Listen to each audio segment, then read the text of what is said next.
मुंबईकरांसाठी एक महत्त्वाची आणि आनंदाची बातमी समोर येते। आजपासून कोस्टल रोड मार्गावरील हजी अली ते वरळी मार्ग सुरू झालेला आहे। काल मुख्यमंत्री एकनाथ शिंदे यांनी कोस्टल रोडची पाहणी केली। आगामी विधानसभा निवडणुकीच्या पार्श्वभूमीवर सरकारने विकास कामांच्या लोकार्पणाचा झपाटा लावल्याचं चित्र पाहायला मिळतंय। दरम्यान वरळी सी लिंक पर्यंतचा विस्तारातील वांद्रेच्या दिशेने जाणारा टप्पाही 15 ऑगस्ट पर्यंत खुला करण्याचा विचार सध्या सुरू आहे। दरम्यान या मार्गावरून आढावा घेतलाय आमच्या प्रतिनिधी रुपाली बडवे यांनी। मुंबई कोस्टल रोडचा तिसरा टप्पा आजपासून सुरू होत आहे। सध्या मी वरळीमध्ये आहे आणि खरं तर याच ठिकाणी काल मुख्यमंत्री एकनाथ शिंदे यांनी सुद्धा पाहणी केलेली होती।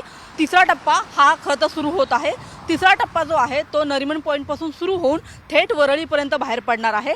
हा तिसरा टप्पा सुरू झाल्यामुळे थेट नरिमन पॉइंटवरून तुम्हाला सगळ्या मुंबईकरांना जे ते थेट खरं तर वरळी आणि वरळीतून पुढे बांद्रापर्यंत जाता येणार आहे। त्याच्यामुळे हा तिसरा टप्पा मुंबईकरांसाठी अतिशय महत्त्वाचा होता। पुढच्या काही महिन्यामध्ये आपण माझ्या मागे हा जो एक एक्झिट बघत आहात, जो या ब्रिजवरून आपल्याला दुसरा ब्रिज जो पाहायला मिळत आहे, या ब्रिजवरून खरं तर हा एक्झिट असणार आहे, जो थेट वरळी सीलिंगला खरं तर कनेक्ट होतो जाऊन पुढे।